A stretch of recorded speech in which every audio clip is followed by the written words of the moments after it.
Alrighty. This might be... no.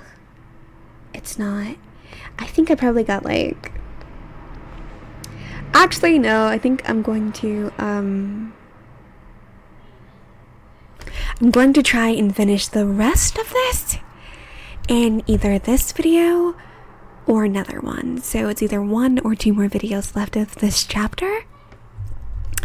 This is probably the only chapter of this story I'm going to give you guys, unless you go and, you know, read it yourself. This is a official discontinuation after I finish this chapter. Sorry. Sean waited for a response. He didn't know what to think.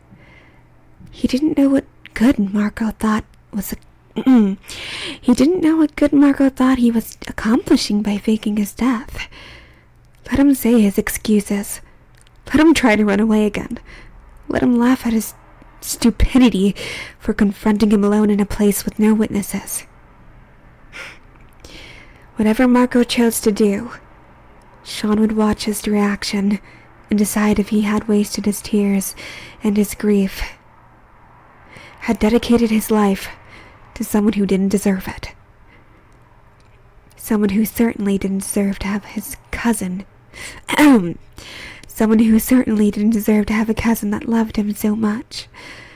He was willing to risk his career and his life just to be nearby in case Marco needed a familiar shoulder to cry on. Let the bastard try to explain all of this away.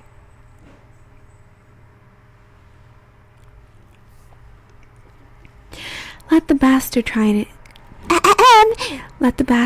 and explain this all away. But the longer Sean waited for a reaction and received absolutely nothing, the more Sean suspected the reply was automatic, unconscious. Marco might not even realize that he blew his cover. Well, what to do now? Should he see how much information he could extract before Marco realized what was going on? Should he try to find a way to restrain Marco so he couldn't make a run for it? Or should he try to be a good friend Marco didn't deserve, and let him try to explain himself? Marco, Sean repeated. Good friend it was then. There was no response. There was no response. But Sean was close enough to hear the telltale sound of breathing growing deeper and more even. Was this asshole really going to fall asleep on him? What's wrong with him? Didn't he know how much trouble he was in right now? Hey, Marco! Oops. Sean slapped his Sean slapped his face, but Marco immediately grabbed the offending appendage with his free hand and tapped. Sean slapped his face, but Marco immediately grabbed the offending appendage with his free hand and trapped it between his body and his arm. Let me go, you fucking asshole! Language. Are you sleep-nagging me? Seriously? Sean said incredulously. At a time like this? No. I'm awake. Marco stifled a yawn. I am. No, I'm pretty sure you aren't. Sean frowned. Do you even know where you are right now? And how mad I am at you? I'm in the Scouting Legion's library. Marco opened his soft brown eyes to meet Sean's blazing amber brown ones, and said, And I assume you're justifiably very upset with me, and will let me know exactly how much trouble I'm in. I'm sorry. I should have come to you sooner. You! Yes! Yes, you should have. And I am mad. So mad. You're in so much shit right now. You don't even... I don't even know where to begin. John said haltingly. His anger, white, hot, and blindingly... His anger, white, hot, and blindingly, only moments ago, was sputtering out in the face of Marco's sleepily disoriented and genuinely apologetic and sheepishly guilty smile. At the... My goodness. At the very least, Marco deserved to be hit for the stunt he pulled. He owed Jean and Antonio and everyone else in the 104th a full explanation and apology. He shouldn't be let off the hook so easily. But Jean found his anger difficult to hold on to when he found his thoughts drifting back toward his earlier concerns. Was Marco on Annie's side? Was he on humanity's side? What was he really? Jean needed answers, and as cathartic as breaking Marco's nose would be, that wouldn't do anything in the long run. Sean, before you hit me, do you mind if I take some of this stuff off? Marco tugged at the glittering multicolor floral print scarf draped around his neck. It doesn't belong to me, and I'd really rather not get blood all over it. Sure. Go right ahead. Sean waved an open hand in invitation. He added, It's an eyesore. Thank you, he said gratefully. I think so too. Marco immediately began stripping off. Wait, let me see if I can finish it. I think maybe if we press for time we can finish it. Okay. Marco immediately began stripping off the extraneous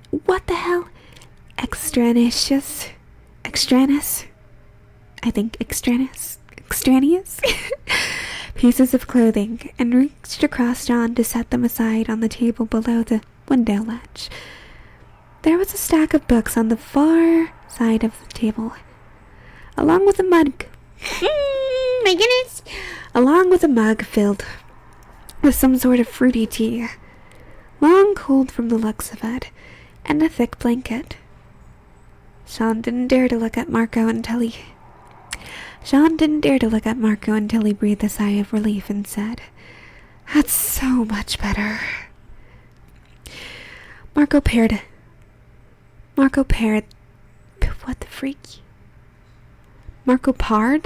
the outfit down to the regulation uniform and boots and an ugly burlap brown shirt that Sean now recognized as one from Marco's meager collection of casual outfits. So you were watching me! Wait, no. Sorry. So you were the weirdo watching me sleep in the Veterans Lounge. Sean mentally apologized to Antonio for thinking he was a pervert. Marco slapped away the accusatory finger that John pointed at him and said, I wasn't watching you sleep. I came to look for my book. You know, the red one with the gold glittering.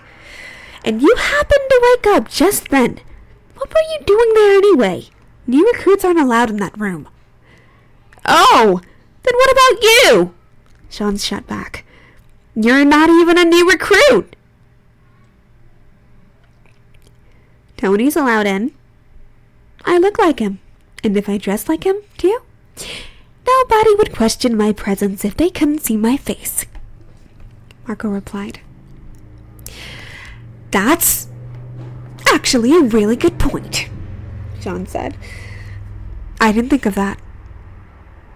Everyone got so used to seeing him wearing that garbage that they probably don't pay much attention to things that don't match up. Like what? Like what? Marco asked curiously. What gave me away? I thought my disguise was pretty clever. Where to start? Jean said dryly. He ticked off the points on his finger as he listed them off. Your scars are different. Your eye color is too different from his to be completely disguised with tinted glass. You're also shorter than him. You're not as broad in the shoulders. You're not as broad in the shoulders than him either. Your ass is way nicer than his, though. What else? Your speech patterns are different. For example, he calls me Kid, even though he knows my real name. But you only call me Jean. You aren't constantly threatening me. Your stories don't line up. He thinks our first encounter was in training yard. Why am guys, English is my first language. What am I doing? Your stories didn't line up. He thinks our first encounter was in the training yard, and you thought it was in the veteran's secret lounge. You also claimed to like the outfit, and he immediately made excuses for it. And you weren't bothered by me invading your personal space and lying on you just now. Oh, is that all? Marco said with an embarrassed laugh. No, that's not all. Jean put a hand on Marco's shoulder and gave a disappointed little shake of the head. The most telling thing of all was that you answered your own name without hesitation. Then you didn't even try to come up with excuses afterwards. In my defense, I thought you already figured it out. Why am I developing an accent? What the fuck? Sorry. Sorry. In my defense, I thought you already figured it out in the night in the woods.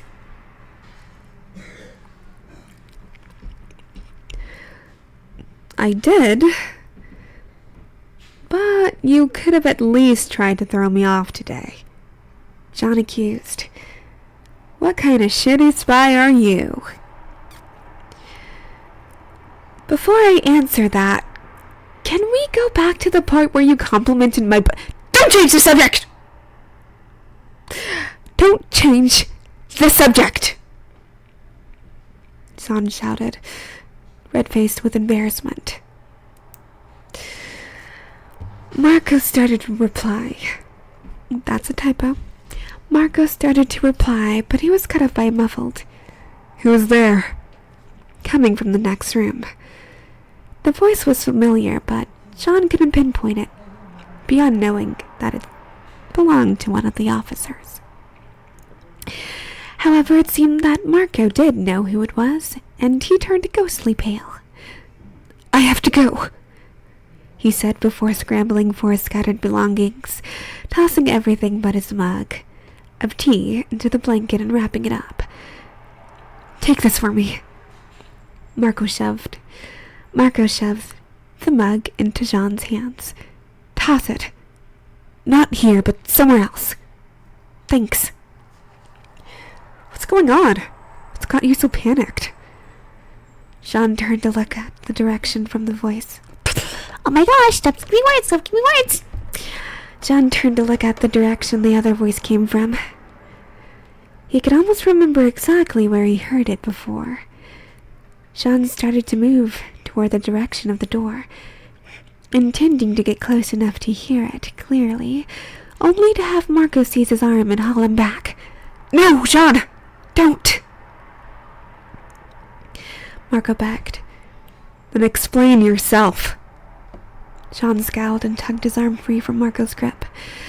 I can't decide if I'm going to help you or not, if I don't know what the hell is going on. Marco bit his lip. He glanced back at the muffled sound of conversation that was growing more distinct as the speakers began approaching the door as the speakers began approaching the door to the library. He looked back at John and opened his mouth, then snapped it shut and shook his head. Exhaustion and pain lined Marco's face, making it clear he was far from fully recovered. The science department is over there. I shouldn't have to explain why I can't let them find me. Marco hugged the bundle of his belongings to his chest and shuffled toward... Marco hugged the bundle of his belongings to his chest and shuffled toward the open window. I'm sorry. I have to go. Then what the hell are you doing hiding in their library? John said incredulously. No, forget that for now. Why should I let you run off? What's keeping you from disappearing on me this time? What's keeping you from disappearing on me again? Only permanently this time. Marco was already standing on the ground and prepared to bolt, but he couldn't bring himself to run without saying something. Sean, I already put innocent people in danger, at least twice now, because I was worried about you to think straight. Because I was too worried about you to think straight. Marco reached up and helped John down from the windowsill. Trust me, I won't be able to stay away for very long, at the rate you're going. What does that mean? Sean demanded. I tell you if it involves me. I tell you if it involved me. I'm sorry. Please, just be careful, Sean. I'll see you around. Marco took off at a speed that far exceeded anything he displayed back as a trainee. John cursed and tried to give chase, but when he rounded the corner of the science department's library, there was no sign of his old friend anywhere. The yard was empty. That's all, folks. I'm sorry for stuttering so goddamn much. I hope you enjoyed this chapter. Remember, if you want to continue the story, you should, because it's really good. It's called The Unwilling by Aukum. I don't know if that's how it's pronounced. On AL3. Aukum spelt AUKUM. Alrighty, have a good day, night, or afternoon. I'll come back to you with something that's not 100,000 word fanfic. Bye!